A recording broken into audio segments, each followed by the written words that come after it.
We're coming in hot to give you our hot takes on all the latest mental health news. From headlines and memes to developments and breakthroughs. We go into this show blind with the hopes of learning something new.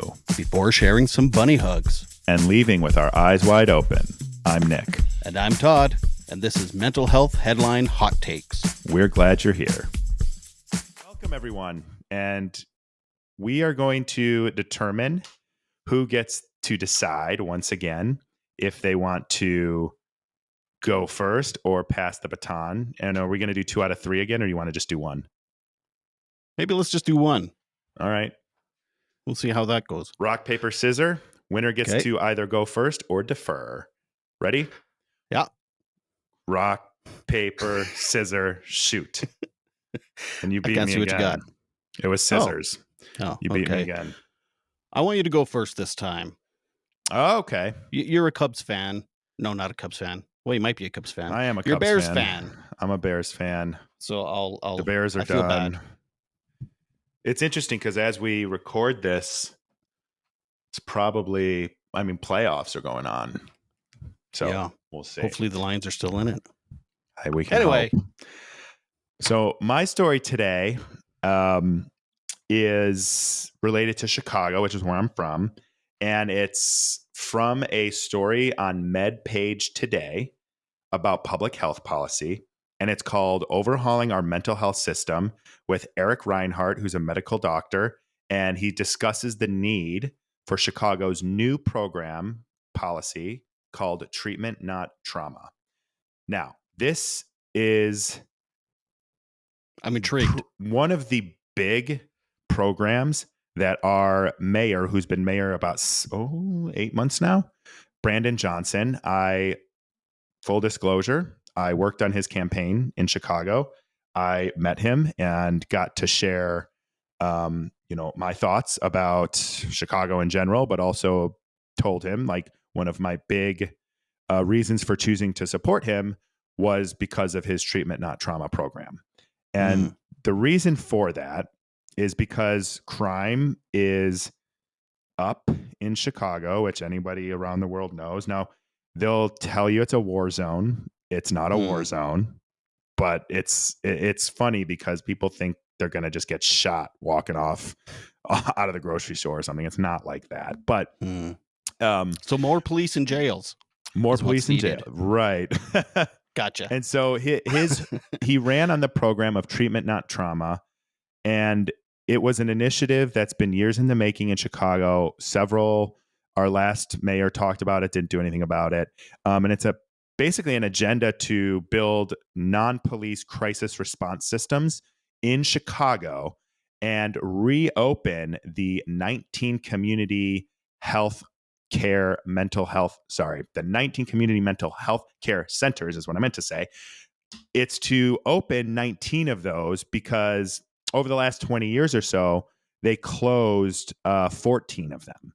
And lo and behold, you watch the trends and guess what?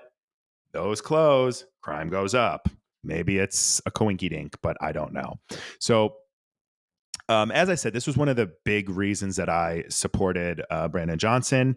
And basically, we have a system in this country where police are... I actually don't even want to get into police. We'll probably have... I don't even want to get into police. But basically, They're not trained in handling crises. They're trained in arresting people and using their guns. And when you have, people who have mental health challenges or mental health needs, according to this article, they're 16 times at a greater risk of being killed by the police. Okay. Mm-hmm. So you can see how this is super important to not just our mental wellness, but our overall community here in Chicago and the various communities within Chicago. So I think this program is incredibly powerful. I think it's a good start.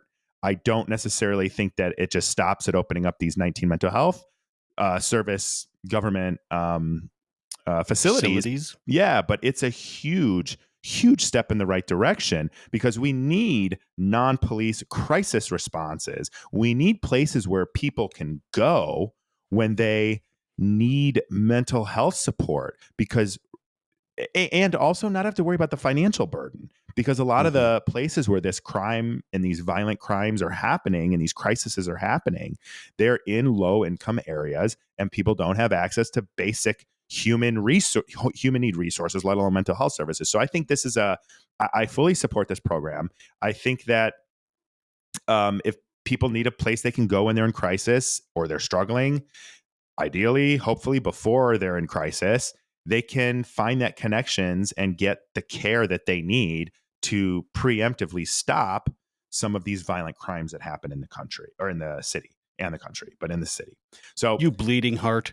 I'm a bleeding heart humanist. It's kind of controversial apparently, but anyway, I support I support this movement.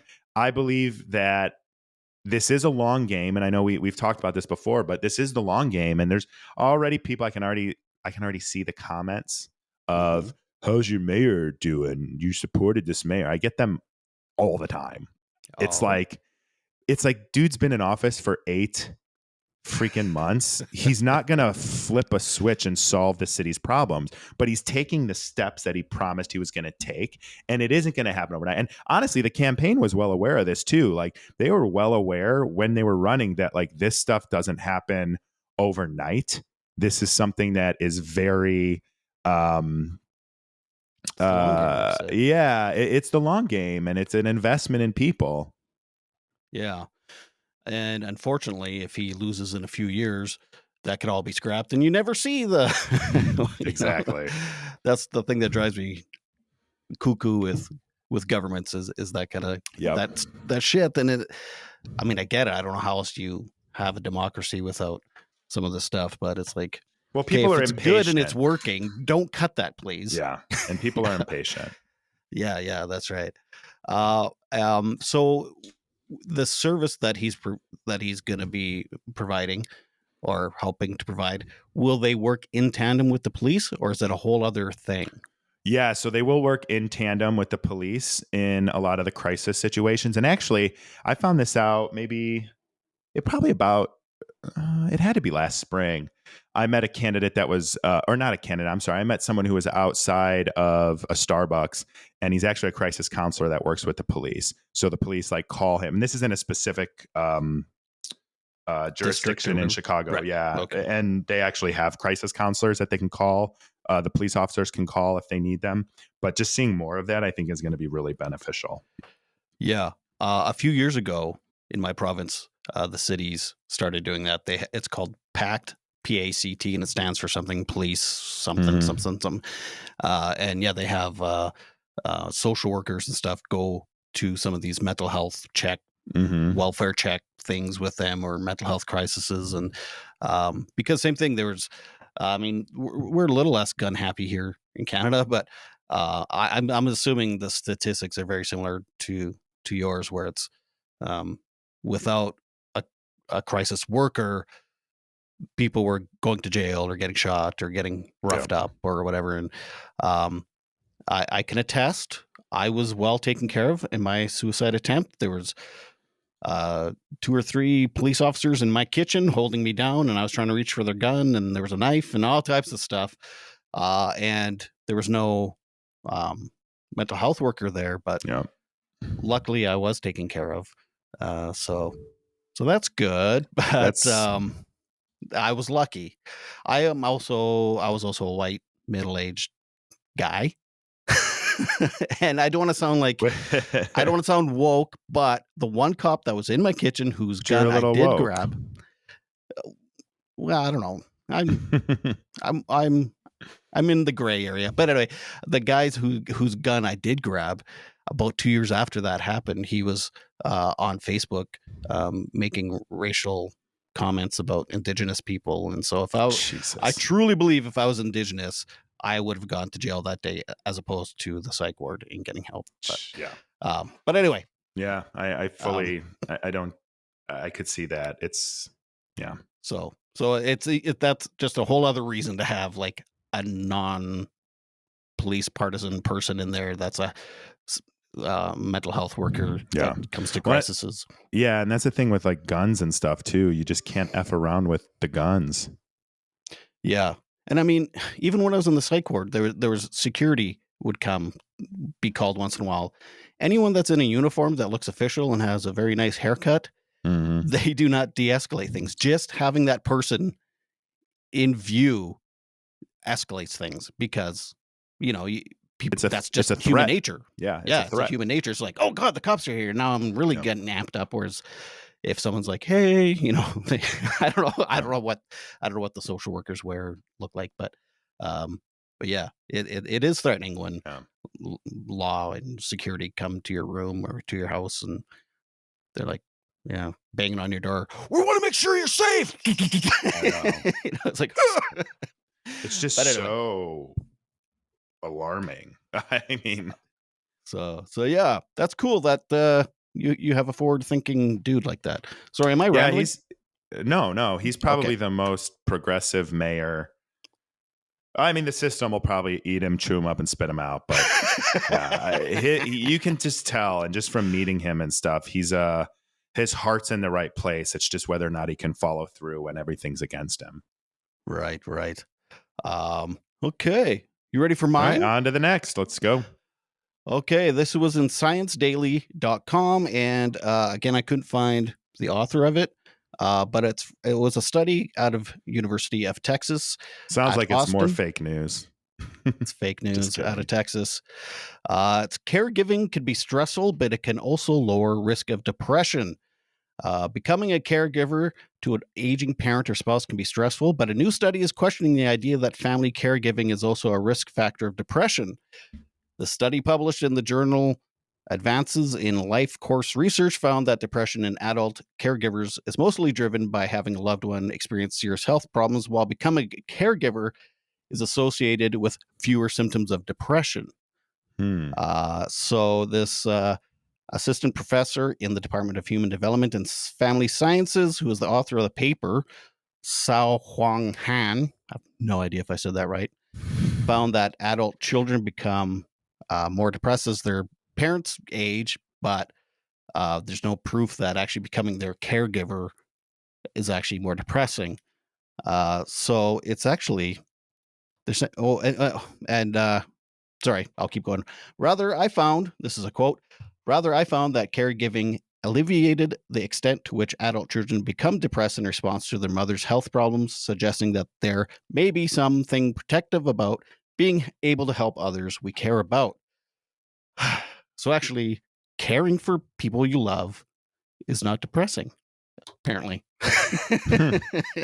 I mean, the depressing part is watching them age and deteriorate and stuff, but being Right. there for them and being their caregiver and being able to have empathy for them and stuff, that's actually like it almost like outweighs or counterbalances the grief of losing that parent in a way. Um uh, he goes on to this is the stat was interesting. About 1 in 5 Americans are providing caregiving to an adult with health and functional needs, and about half of people over 50 are caregivers to older adults. Which I didn't realize there was so many people caregiving other people. Yeah, I didn't either. I mean, I guess I'm not surprised. It's just not something I'd think about. Yeah, I'm thinking about it more because my parents are aging and my Yeah. wife's parents are aging and going through some stuff. Um, and it did talk a little bit about spouses, caregiving for spouses, and it was kind of the same results that Hmm.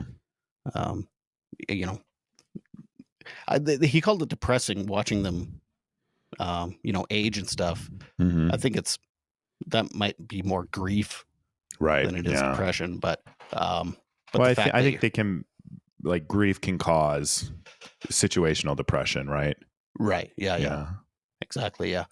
But the giving back and the caregiving part, and knowing that you're able to help them kind of alleviates some of the depression. Y- Again, if Yeah. you go probably poor people, it's different. Well, you know, my grandpa passed away, and this was a long time ago. I was in high school, and my grandma, um, she had some pretty bad arthritis, so she couldn't move like she used to. She couldn't do all the, Mm, especially the outside chores. Like she would still clean and stuff, but she couldn't do the outside, the mowing the lawn, she would always find a way to weed though, do her weeding and plant her mm, roses. But she wasn't able to. So my dad, who was, we were working class, so he was renting an apartment. And when the lease was up, he moved in with my grandma to help just take care of the house and make sure she could keep it. And, over time, her health deteriorated physically, mentally, she was pretty sharp still. And it became much more of a caregiving situation. And when I look back on that and I think, how it all went down, like, I feel like my dad gave up a lot of his life to do that. And I'm I love my grandma. She was my favorite person in the whole wide world. But I do kind of feel for my dad, who was in his 40s, probably. Yeah, 40s. And I can't imagine, like, I'm coming up on 40 in a couple of years. Like, I can't imagine having to take care of my parents at that age. Like, I have, you know what I mean? Like, such I an do. Yeah. added responsibility. And my dad was barely done with us. And now he's got to go to, help. So it is Yeah. almost like I get all sides, and I do think it impacted him, and I do think he was, depressed from the whole situation, but at the same time would never, um, he would challenge her to, if you're not going to be able to do ABC, you have to go to a home, right? And Hmm. usually she would, it would push her because she didn't want to. And, there was stuff like that. But all in all, like, he gave up years and years of his life in, potentially like prime years of his life to take care of his mom. And it's like, where, is that fair? Is that right? Like, what is right? What's the line? Yeah, I know. And I mean it is situational too. I Yeah. mean, this is general speaking, but um in the article it did say it gives some people purpose, like some people that just, Yeah. it is a very soul filling thing, but for people like I couldn't I love my parents, but it would be hard for me to do it because I'm having a hard Hmm. time just taking care of my goddamn self, let Oh, alone I know. my children. And then, yeah, put my life on pause to help them. And Yeah.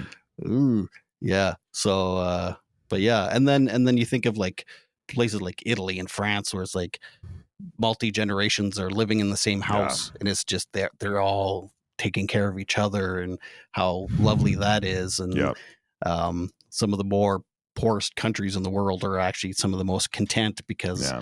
they do have, But what's interesting that. too is I think I've told you this before, maybe not. I worked for a company that was based in Sweden, so I spent a lot of time in Sweden. They actually Mm, have a very good system there where when you get to a certain age and you can't live on your own anymore, there's like full. It's not like home. I don't know what it's like in Canada. Homes here are really depressing. Like, you get a small hmm. room, you get mashed potatoes, Salisbury steak on a good day. Like, it's not a pleasant place to be, and Yeah. it's it's different in Sweden. Like, they actually have like housing and neighborhood and nurses that visit to do this stuff, but like, you still have sort of that autonomy of having your own space and still being in a community of other people who also need assisted living. So I think there's like things we could do better, more in that model, while not Yeah. completely losing that like cohesiveness and that closeness that comes with the examples you shared. Yeah. Yeah. It'd be nice to combine those two somehow. Um, and I mean, every culture is different, every country's different, every government's different. I mean, as a Canadian, just viewing Americans, it's like, yeah, a lot of tax money goes to the military as opposed to, what do they call it, from crib to coffin, taken care of. And it's like, that's socialism and it's a dirty word and stuff. And here too, I Yeah, mean, well, people, we socialize the weapons manufacturers in this country. yeah, that's right. But here in Canada, there's private and um, government owned care homes, and Hmm. it does sound like you get what you pay for. The Yeah, sad ones are generally, well, the cheap ones, yeah, and some of the government run ones, and then other people are like, it's like a country club. yeah. So yeah, So Once again, it comes down to class. Hey, I'm classy, man, but I'm low class. Yeah, well, I don't know. Yeah, That was a shorter episode, but yeah. hey. How short was it? We weren't talking idea. about like super depressing stuff today. That's why. Yeah. That's all right. I mean, I not every episode is going to be 40 minutes or half hour or whatever. I don't know how long it is, but I had, I think we talked about some good stuff and I had fun with my friend. And that's what's important. Well, yeah, thanks for bringing your article today. And I guess we'll be back here again next week. Yes, be sure to follow Nick at all his links and me at all my links. Eyes Wide Open and Bunny Hugs and Mental Health and all that stuff. And be sure to, if there's a topic or an article you want us to check out, be sure to leave it in our DMs if you have it, or our comment section or whatever. And we'd love to hear from you. And we'll see you next week. See you, buddy. Bye-bye. This has been our mental health headline hot takes. We're so glad you came. Remember, when you heal yourself, you heal the world. Be sure to like this video, leave comments, and suggest articles for future episodes. Hit subscribe to Eyes Wide Open and Bunny Hugs and Mental Health.